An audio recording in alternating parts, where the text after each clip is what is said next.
안녕하세요. 안녕사주명리의 현묘입니다. 2025년 을사년 일주별 운세 연재를 하기 전에 2025년 을사년 운세 총론에 대해서 말씀드려 보겠습니다.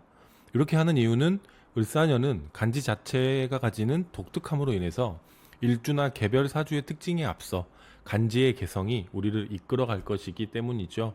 그럼 25년 을사년은 어떤 의미가 있는지 살펴보겠습니다. 25년은 을사년이고 26년은 병오년입니다.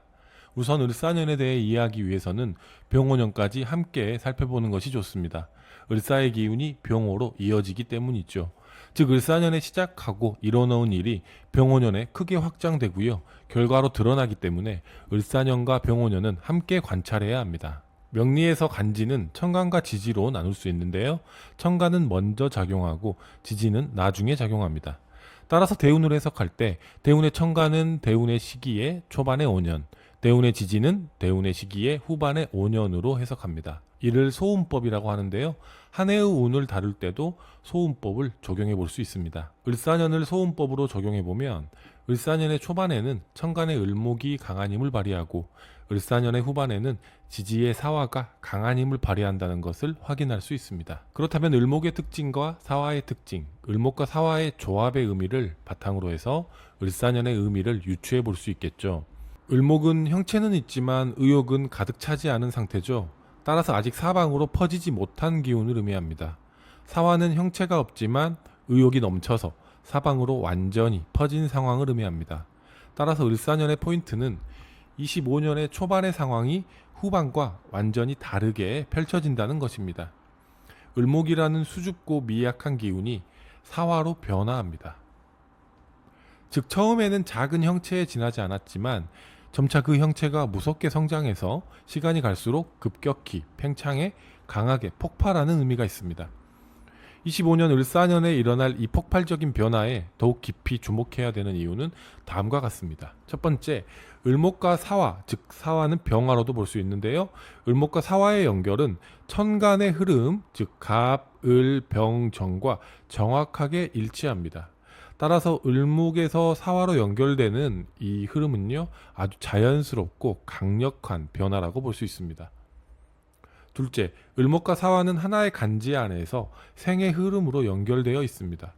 하나의 간지는 다른 무엇보다 강한 결속의 의미가 있어요. 마치 하나의 가족과도 같은 문금이죠.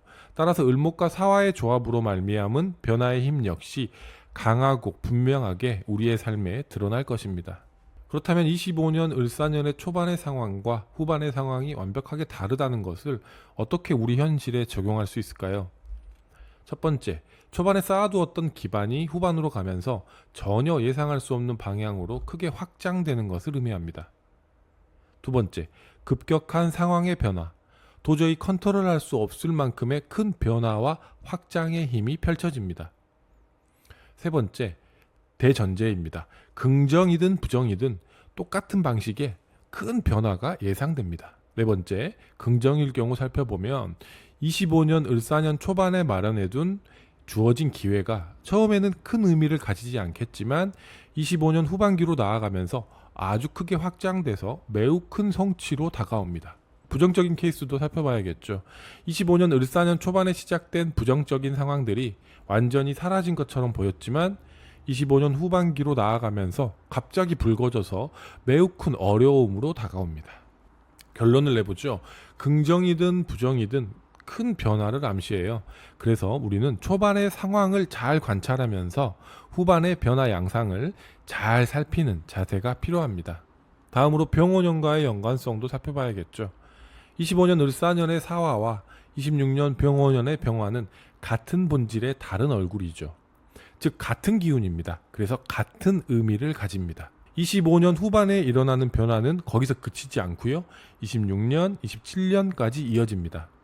향후 몇 년 동안 이어지는 기운이 25년에 시작되므로 25년의 향방을 잘 관찰하는 것이 굉장히 중요합니다. 그래서 을사년의 운이 아주 중요하고요.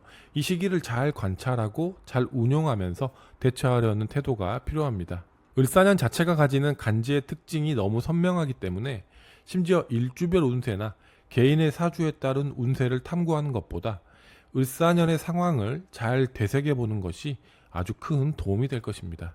을사년 후반부터 휘몰아치는 강한 화의 기운이 부담되시는 분들은 덕을 쌓고 베푸는 자세로 경계하신다면 앞으로 2, 3년 즐겁게 보내실 수 있겠고요. 반대로 을사년의 후반부터 휘몰아치는 강한 화의 기운이 도움이 되는 분들은 적극적으로 도전하는 자세로 2년에서 3년 정도 보내보시면 좋겠습니다.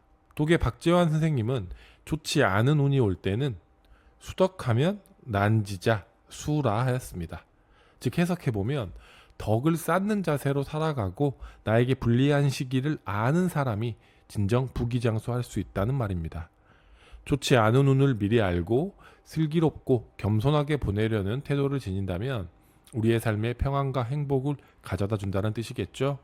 을사년을 맞이하면서 강한 화의 기운을 맞이하여 오히려 수덕하는 자세로 살아가야겠다고 생각하시면 어떨까요?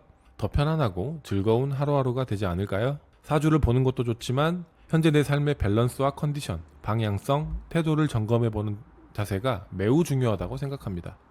스스로의 하루를 찬찬히 들여다본다면 그곳에 미래가 있습니다. 하루를 바르게 세우려는 마음가짐이 밝은 미래를 가져옵니다. 다음 컨텐츠는 을사년 일주별 운세로 찾아뵙겠습니다. 건강하고 행복한 을사년 보내시기 바랍니다. 감사합니다.